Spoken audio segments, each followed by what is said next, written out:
Hey everybody, what's going on? Hexlex here, got another Master Duel video for everyone today. So, today we're going to finally be showing off some of the new Ishizu support. That of course being Keldo the Sacred Protector, Kelbek the Ancient Vanguard, Agido the Ancient Sentinel, and then Mudora the Sword Oracle. So, it goes without saying that with the release of these cards, a lot of people are going to be asking, what are some archetypes that we can use these in until we get stuff like Tier Limits? When I posted my Let's Talk About Ishizu stuff video, I did mention Adamancipator as a deck that can make very good use of these tools, but in the video I kind of alluded to the fact that in order for the deck to be like fully complete, it's going to need the release of cards that aren't out yet, particularly the Vernu Sylph archetype. And while that is true that the deck is not quite at full power until the release of Vernu Sylphs, I think the deck is still actually far more than capable enough for holding its own on ladder, and indeed I've been testing this variant just over the course of the first day that these support cards have been out, and I think it's insane. I don't know how many of you have seen the short that I posted, but we'll go over this game in this video as well, but I actually managed to, during testing, completely deck out an opponent using their own Maxx. That is just how many times this deck can summon, and I promise, I assure you, Block Dragon is a completely fair and balanced card. I can see that with a straight face. So, what's going on in this deck? Because there is a lot going on here, and a lot of stuff that we weren't doing last time we were looking at Adamancipator. This deck actually has a few different engines kind of floating around in it, and not all of them are like 100% necessary. Indeed, you might see that I've called it Ishizu Braver Adamancipator. The reason is that this build in particular is going to feature the Power Tool Braver Dragon. Now, unfortunately, in my testing, I wasn't able to actually get a game where I was able to do the full Braver double hand rip combo, but the idea is, for those of you who are wondering how to rip not just one but two cards out of your opponent's hand with the Power Tool Braver Dragon and Adamancipators, because before I had some help and was doing research on how to do it, I knew you could do this in Virtual World, but I wasn't sure how you did it in Adamancipator. But it all actually revolves around this Awakening of the Possessed, Nefarious Archfiend. This card is actually kind of insane. It can special summon itself from the deck, which not very many cards can do. Like, it can summon itself from the main deck. Basically, the idea is that if we have our Asa the Earth Charmer immovable, and then any other level 4 or lower Earth monster, we can send them both to the graveyard to special summon the Nefariouser Archfiend from the deck. That will then allow us to special summon, if we have it in our graveyard, the level 4 Adamancipator Analyzer. Then at that point we have the level 5 Awakening of the Possessed, level 4 Adamancipator Analyzer, that makes level 9 Power Tool Braver Dragon. And then I'm sure you've all seen this part from various other decks doing this, but from there you just equip the Smoke Grenade of the Thief, which I actually happen to have a royal one, funnily enough, and the Rod of Silence Chaos from your deck, or graveyard, or wherever, to the Power Tool Braver. The Rod of Silence will destroy the Smoke Grenade of the Thief, that will trigger its effect. You look at your opponent's hand, discard a card, very powerful effect. We go out of our way in like Mathmech, for example, to hand her up on turn 1. We don't even get to pick the card there, it's random. And that's still good enough, in my opinion, to consistently go for. So, the card is discarded. You do have to be mindful of that, to not make sure you're not triggering any graveyard effects when you're doing that. But I mean, that's a very small price to pay to be able to, again, look at your opponent's hand and discard any card. And you actually get to do it again on your next standby phase, too. If, when you continue your combos, you just link off Braver Dragon, just get it into the graveyard, and then eventually make a Baron de Fleur, then during your opponent's standby phase, you can actually activate the Baron's effect, special summoning the Braver Dragon from your graveyard. That will trigger its effect again to once again equip the Rod of Silence and the Smoke Grenade. Then, during your opponent's standby phase, after they've drawn, so just in case they actually drew an out, you get to, after they draw, once again, look at their hand and then discard a card. And if you're worried about giving up Baron's Omni Negate in order to pull this off, one, it's so worth it. The discard, the ability to look and discard is like practically an Omni Negate in itself. But also, guess what? Power Tool Braver Dragon actually has a monster effect negate as a quick effect built in as well. So it's not quite an Omni Negate, but you still get a monster effect negate. You get to change its battle position if you wanted to, which can be relevant. I mean, 9.9 times out of 10 you're just going to negate the effect, but you do have the other option as well, so that's pretty cool. I will say that moving forward, I don't know if I'm going to continue to include this engine, because like I said, I did not manage to get it off once during testing. It's actually not hard to get off, like, when I was goldfishing. Goldfishing is where you're just, like, drawing hands with the deck and seeing what all plays you can make, basically going into solo mode and practicing combos. That's goldfishing. The idea, like, yeah, is that it's a little bit win more, because the only times I've been able to get it off are when I'm goldfishing and I go, you know, completely uninterrupted in my combo. The reality of the situation is that you very often get interrupted and have to use additional resources to continue your plays, and, you know, there's also the fact of going second. Going second, the braver combo becomes a lot less, you know, good in general, so moving forward, I don't think I'll play it. It's a little bit win more, but still worth mentioning here.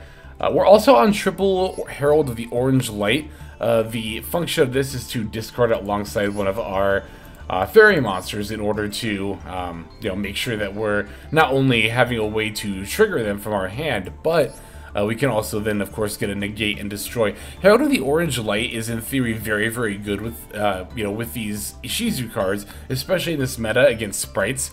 But with this deck in particular, there's just not quite enough fairies yet. The nice thing about the very new Sylph archetype is that they are all Earth Fairies. So once we're jamming in, like, I think you probably play, like, what, 8 of those very new Sylphs total? So once we jam in 8 more Earth Fairies, then I'm a lot more up on the idea of Orange Herald. In this playtesting session, it honestly just never came up, and when I opened with it, it was usually just dead. So I think moving forward, I'm going to take this card out as well, but it was still definitely nice to test. Indeed, a lot of the ratios here, I mean, it's an Adamancipator deck. It's a 60-card deck, period. 60-card decks can always be built in a huge variety of ways. Oh, and then we also have the P.U.N.K engine. That's also new to this particular Adamancipator deck. The P.U.N.K engine, in particular upon the release of Dear Note, is very nice because, as Zeke explained to us when he was talking about the P.U.N.K Tri-Brigade deck that he topped with, the P.U.N.K engine is capable of making the Chaos Ruler very easily, and then not only does it make the Chaos Ruler, you bring back the Foxy tune from the graveyard with Dear Note's effect after sinking, and then you get to make zombie vampires. So there's another 9 mills right there, which is, you know, obviously very, very good. And very easy to set up as well. And most of the time, this is how you're going to hit your Ishizu millers, is with the Chaos Ruler and Zombie Vampire milling 9 cards. It's either going to be that or that Grasslook Screener.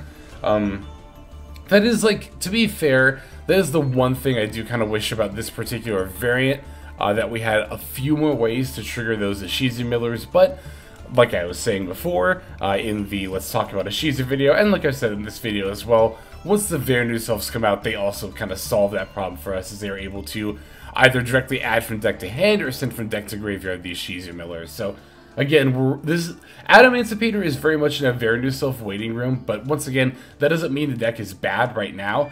The deck is extremely good. I think it's super, super good. Oh, another good card this deck got recently was Cartorhyn, the hidden gem of the Seafront here. I just had to wait for the full name to scroll.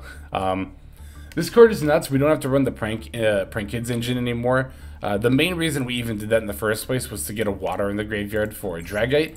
We now have the Cartorhyn here.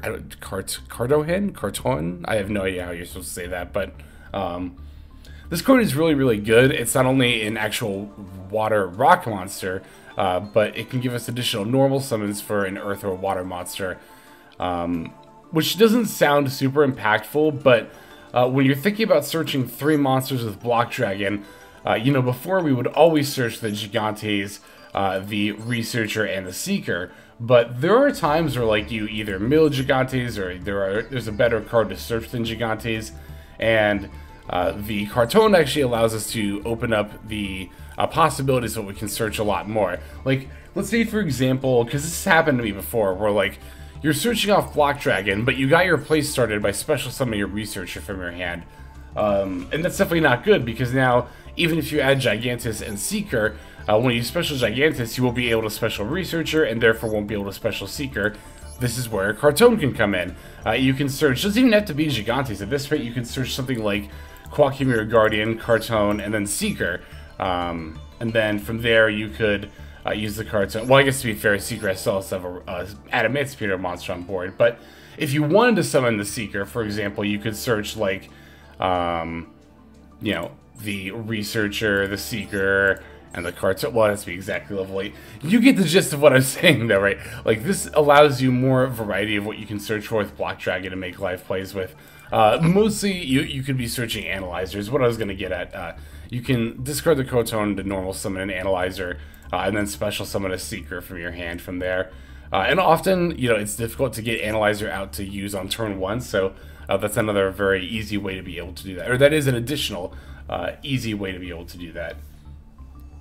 Alright, I didn't really mean to talk about the deck this long. Usually I try to be at least a little more concise, but there's a lot going on in this build. I will say that this is very much a draft 1, even beyond taking out some kind of win more stuff like the smoke grenade stuff and the orange heralds. There's definitely a lot of ratios that are going to be changing and mixing up with this deck, so definitely going to be updating it, and I'll definitely make sure to let you all know once I've got the updated build there. And then I'll show that off if there's enough interest in it. But yeah, I think this deck is very, very good. I think that even, again, without the Verdu Selfs, it's going to be super impactful moving forward. And we're going to take a look at some games that'll show just how that is. So let's go ahead and break the list down card by card before we do that here. We're playing 3 Herald of the Orange Light, 3 Maxx, 3 Doki Doki, 3 Adamancipator Seeker, 3 Adamancipator Researcher, 1 Cartorhyn, the Hidden Gem of the Seafront, 3 Ash Blossom and Joyous Spring, 2 Noh P.U.N.K Ze Amin, 1 Gigantes, 3 Koa'ki Mirror Guardian, 1 Revival Golem, 2 Adamancipator Analyzer, 3 Koa'ki Mirror Supplier, 2 Rockband Xenoguitar, 2 Keldo, the Sacred Protector, 3 Mudora, the Sword Oracle, 2 Kelbek, the Ancient Vanguard, 2 Agido, the Ancient Sentinel, 1 Awakening of the Possessed Nefariouser Archfiend, 1 Noh P.U.N.K Deer Note, 1 Black Dragon, 1 Noh P.U.N.K Foxy Tune, 1 Nibiru the Primal Being, 1 Foolish Burial, 2 that Grasslook Screener, 1 Smoke Grenade of the Thief, 1 Rod of Silence Chaos, 2 Emergency Teleports, 2 Call by the Grave, 1 Crossout Designator, and then finally 3 Forbidden Droplet. It's going to round out the main deck there. For the extra deck, we're on 1 Adamancipator Risen Raptite, 1 Borload Savage Dragon, 1 Adamancipator Risen Dragite, 1 Chaos Roar, the Chaotic Magical Dragon, 1 Power Tool Braver Dragon, 1 Baron de Fleur, 1 Sword Soul Supreme Sovereign Shengying, 1 Gallant Granite, 1 The Zombie Vampire, 1 IP Masquerena, 1 Asa the Earth Charmer Immovable, 1 Sprite Elf, 1 Nightmare Unicorn, 1 Appaloosa Bow the Goddess, and then finally 1 Access Code Talker. And there is our list, and now let's take a look at some gameplay. So our first duel here, like I talked about in the profile, it's going to be against Runic Sprite, but our opponent's only going to get to resolve 1 card. That card is going to be Maxx. Yeah, if any of you saw the short I posted, this is going to be the game here where I actually deck my opponent out on turn 1 with their own Maxx. So of course, the opponent's going to fire it off right during the draw phase. Good call. Definitely plays around triple tactics talent. Now, the funny thing is here, I actually wasn't even initially planning to play through this Maxx at all. I was just going to normal summon the Guardian, and not just straight up pass there, but I was going to, at the very least, activate that Grasslook Screener, and I was like, you know, I'll just activate Grass, summon the Koa'ki Mirror Guardian, and I'll probably just pass after that, depending on what I mill with the Grass. So let's actually see what we ended up milling here. There is one main thing that we did manage to hit, and that is going to be the Block Dragon. When I saw the Block Dragon in the graveyard, and then I also saw that we had managed to hit one of our millers, the Agido, the Ancient Sentinel. So now that's going to resolve next. And then we have, of course, hit a Xenoguitar as well, adding the Seeker.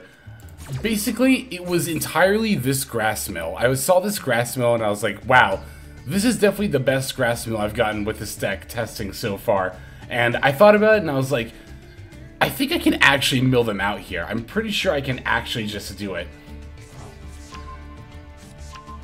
So here I'm just going to put back the Foxy Tune. I don't anticipate I'll need it. And then once we milled with the Agido, then we hit with the Kelbek. And then I was like, oh, then I knew. I was like, oh yeah, we can definitely mill our opponent out here. Because I'm thinking about the math of it, right? Opponent started with 5 cards. That's, you know, obviously that's 5. Then Agido and Kelbek each mill an additional 5. That's 15. And then Zombie Vampire, when I summon, that's going to mill 4. So that's 19 cards right there. And 21 summons in this deck feels very, very doable, especially having resolved such a nice that grass look screen here. So I'm going to put the game kind of in fast forward from here, because at this point I was just kind of like, you know what? Alright, let's do it. Just going to special summon as many monsters as possible under the timer. And I will say, under the 300-second timer, I almost didn't make this. I think I ended with like 20 seconds left. My opponent conceded when they had like 2 cards left in the deck, and it was actually it felt a little bit dicey as to whether or not I was going to actually be able to get the last 2 summons in those 20 seconds, but I think I could have done it. I actually wish my opponent wouldn't have conceded, honestly, even though it did like guarantee secure me the win. At the same time, I did want to see if I managed to get it in there, but okay, yep, now we're going for the zombie vampire, as I said. This mill 4 is actually super important here, because like I was saying, you know, between the timer, I think I easily had the number of resources left, but the timer definitely was a huge crunch into trying to just get this all in, all these combos and stuff. Bringing back Block Dragon once again. At this point, I'm just summoning out anything I can from my extra deck just to do it. Here I misplayed, honestly. This was just because I was so frantically clicking and the timer is running low, but I definitely should have attributed the Asa and the Block Dragon in order to summon the Awakening the Possessed. That would have given me an additional Block Dragon summon. And then also, again, because I was clicking so fast, I actually right-clicked and did not resolve the Awakening's effect, which would have been another special summon, but it's not really gonna matter. We definitely had enough here. So let me actually see something. Okay, so there's where my opponent conceded, and they had 2 cards left. Oh no, I can't look at my graveyard anymore. I wanted to see how many Earths I had left in my graveyard. It was enough. I mean, it was definitely enough, but I was so curious of the exact number. But there you go. I went through it kind of quickly just because I didn't want to. Again, I already posted a short on it. I didn't want to dwell on it all video, but yeah, this deck is nuts. Now here's the thing. You definitely can't get away with this every single time your opponent activates Maxx C. But that said, you can get away with it if again, I think for me, the prerequisites are, you know, can I realistically get both Agido and Kelbek's and Zombie Vampires Mills? If you can get all 3 of those, then yes, you can absolutely push through a Maxx C. That is a lot of setup, and it does often require grass. I think grass is kind of an unofficial prerequisite to making this play and actually being able to resolve it, but or actually being able to deck the opponent out, rather, under a resolved Maxx C. But it is still something that you could consider, and it definitely is something that'll come up. Like, I don't think this is a niche kind of play. I think this is something that, it's not going to come up every game. I don't think it's going to even come up 1 in every 10 games, but maybe 1 in every, like, maybe, I don't know, maybe 1 in every, like, 50 games or so, you could actually get away with doing something like this. Which is nuts, but we actually have a lot more games to take a look at here. Let's just dive straight into the next one. Alright, so now we're up against the Runic Shizu. This one's going to be a stun-focused variant that's more focused on decking the opponent out with Exchange of the Spirit in addition to the Runic cards. I'm going to... To be fair, I've not played with this deck myself. I've not done a lot of research on it, and this was the only time I played against it, so I'm definitely coming from a position of relative ignorance here, and I don't know much about this deck. However, my initial reaction upon playing against this variant here and looking at my opponent's list, I don't think Runic Shizu is a thing. I think Runic Stun is just flat out better. Runic Stun can already pretty effectively mill. It might not do it as quickly as the Ishizu cards, but the fact that it banishes and doesn't send a graveyard, I think is huge enough that, yeah, I don't know. I'm not saying it's a bad deck. I don't think it's unplayable by any means, but I do think that Runic Stun is just straight up better, just 100% better. And often for reasons exactly like this. Like, my opponent actually had a very good hand and a very good setup in the fact that they got to discard the Kelbek off the Hugin, and the Kelbek milled an Agido, and the Agido hit a Mudora, which in theory should be great for my opponent, right? Like, that's exactly what they want. The problem with this in practice is that a lot of decks, especially now that, you know, obviously these cards are out, also benefit from having their stuff milled. As you can see, my opponent managed to mill a Mudora and a Keldo on my end, which is going to be huge for me in this matchup because Each of these cards gets to shuffle back 3 cards in any graveyard. What other card needs to shuffle back 3? Oh yeah, that's right. Yeah, so my opponent has kind of inadvertently here set themselves up to fail with their own millers here, because now they're going to try to activate the fountain. I'm just going to chain the Mudora's effect, put those exact 3 Runic cards back, and they have to actually put the cards back in order to get the draws. So I'm going to shuffle my opponent's 3 Runic spells back, and they don't get any draws. But I'm just trying to help them. They wanted their spells back in their deck, right? I just figured, hey, why don't I use one of my abilities to do that? I mean, surely that would be good for my opponent. You know, that's what they want. I'm using my piece, so I can't even kid anymore. Yeah, here I am just going to normal summon the Ze Amin. I figured my opponent probably had a negate face down. Turns out to be a skill drain, so we're going to have to play under the skill drain for pretty much the rest, not pretty much, just for the rest of this game. I have kind of thought about making room for a Harpy's Feather Duster, just for the, you know, occasion we have to play under Floodgates, but the main reason I'm showing this game, and the main reason I show pretty much every win I have, every win worth seeing against, you know, Runic Stun variants, is that I've become a really big fan of disproving people who say that it's impossible to beat Runic Stun once they've flipped up a Floodgate. A lot of people make that claim, and this is, I think within the last couple months alone, like the 5th duel where I'll just spoil the result now. I'm gonna win under a Floodgate. And it might not look like my board state's particularly impressive, but again, thanks to those shufflers that my opponent so very kindly milled from my deck for me, yeah, I'm able to shut down the Runic Fountain, just keep them from being able to get any card advantage. I think a lot of people just focus too much on what they can't do in situations like this. They need to be focusing more on what options they do have available to them. The question that should be at the forefront of your mind during any duel should always be, how can I win given the current situation? So here I'm thinking, how can I win given the current situation? And I realize, oh wait, I can actually summon Gallant Granite. Even though I won't be able to resolve the effect, I can still activate it, detaching the Rockband Xenoguitar. That's going to proc the Xenoguitar's effect, and will allow me to bring the Koa'ki Guardian back from my graveyard to my hand. And this is huge because this will give me another beat stick moving forward, allow me to finish my opponent in 2 turns instead of 3. And also, the Koa'ki Guardian is not dead just because the skill drain is up. It might seem like that at a glance, and I think a lot of people would make that assumption. But if we look at Koa'ki Guardian's text here, it actually tributes itself as part of the cost to activate its effect. So because it tributes itself, it's no longer face up on the field, and therefore skill drain will no longer be negating it. And here my opponent's actually on Gravekeeper's Trap. To be fair, I've actually thought about playing it in some Ishizu variants as well. It's a little bit win more, especially if you're not playing Exchange of the Spirit. It's very win more, but I don't know. You could be doing worse things.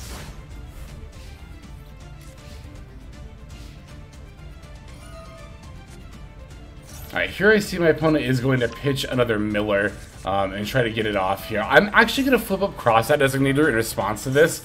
Now, you might be thinking, well, Lex, you said earlier that you want this deck to be milling you out. Why are you now actively negating the mill card? The reason for that is that basically the tides have shifted, right? I'm in a position where I'm very much ahead. An attack from either one of my monsters will seal this duel. The only thing I really need to make sure that happens now is that my opponent does as little on this turn as possible. And I don't want them milling any more Runic spells. I don't know if maybe they drew a Runic spell for a turn, so I'm going to cross out the Kelbek here. This way, even if their last card is a Runic spell, they'll only get 1 draw off the fountain. So thankfully, I do still have one of my Kelbeks left in deck. I'll go ahead and send that and call that with Crossout Designator here. And their last card did turn out to be a Runic spell, so like I said, I'm very glad that I actually did that, because now it wouldn't be unreasonable for my opponent to actually be able to put back and draw 3 here, which would be a lot worse for me. So here, my opponent summoned the Jerry. I think they were under the assumption, oh yeah, watch this. My opponent can actually literally see the future like Ishizu here, calling Ash Blossom and Joyous Spring as the top card of my deck, and then it fucking was. Oh my god.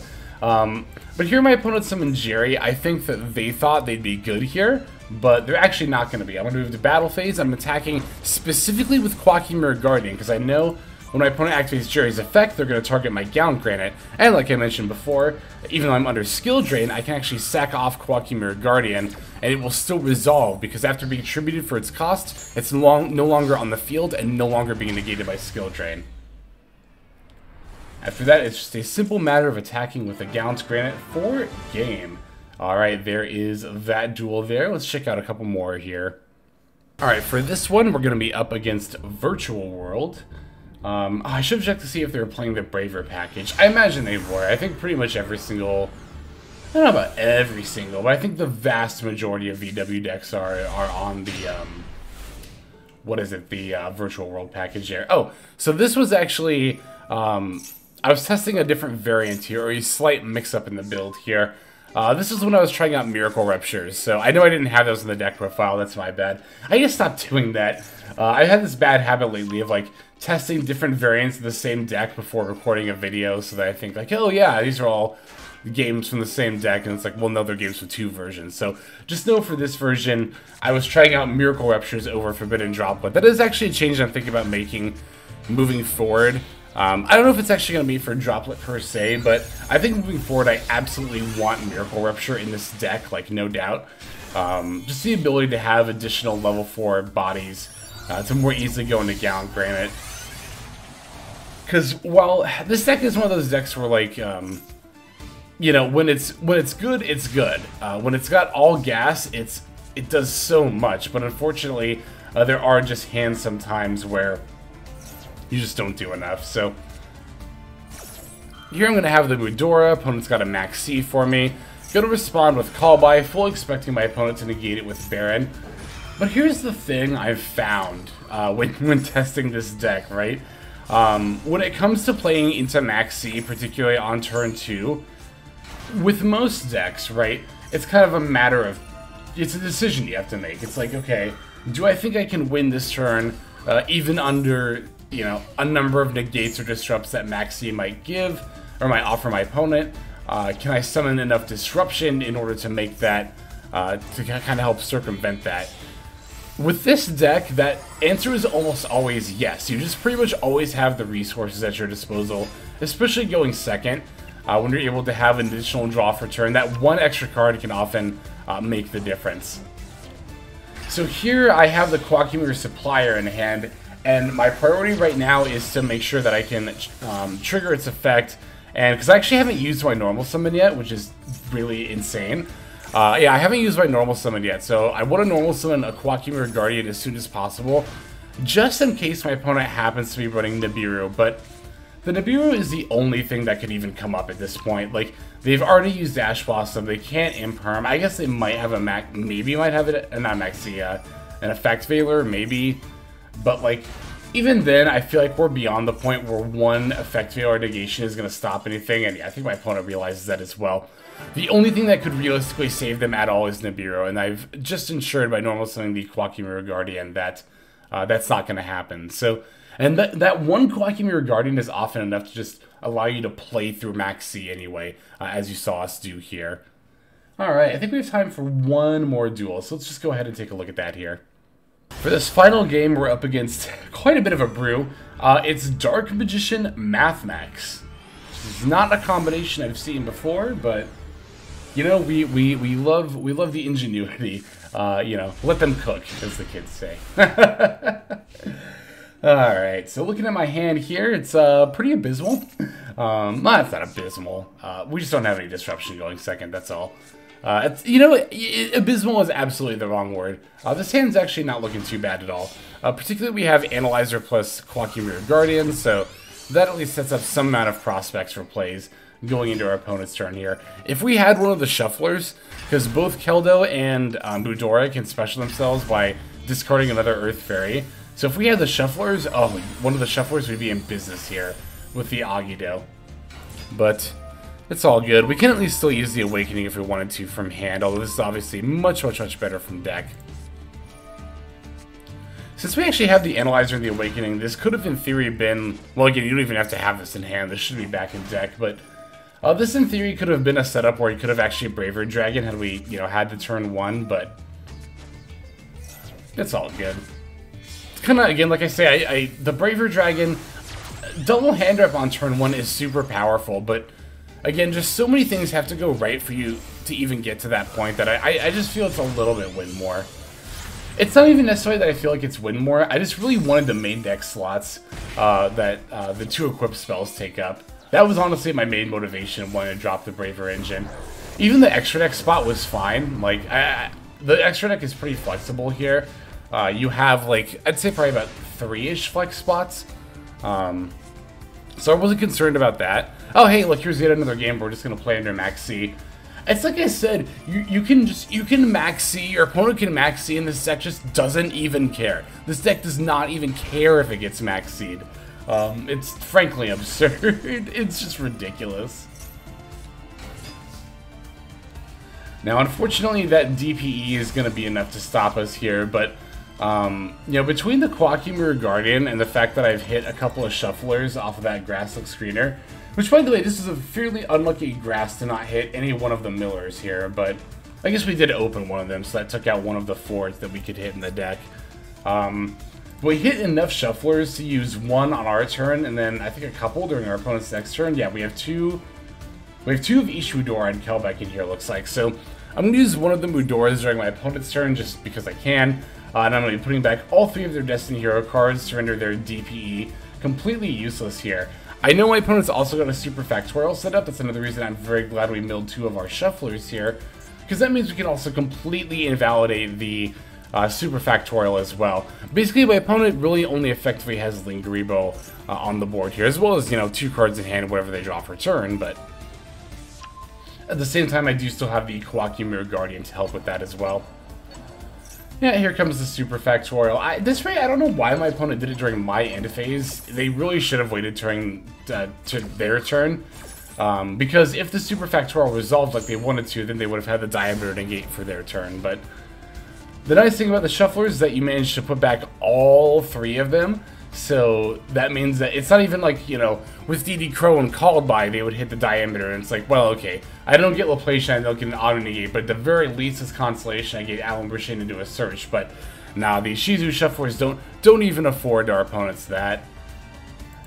It's kind of nuts, I don't know. I don't know if the Ishizu Shufflers by themselves in this current meta state invalidate Mathmech as an archetype, but it's one of many of a series of hurdles Mathmech is going to have to jump over moving forward, just because, you know, between this and Bestials, their graveyard is getting targeted so much. So opponent's going to try to Called By my Keldo. I'll just chain it, because, you know, why not? And even if my opponent has more graveyard shenanigans this turn, I still have a live Mudora in my graveyard. I definitely underestimated the Shufflers when I was just evaluating the Ishizu engine. I very much underestimated how good the Shufflers were.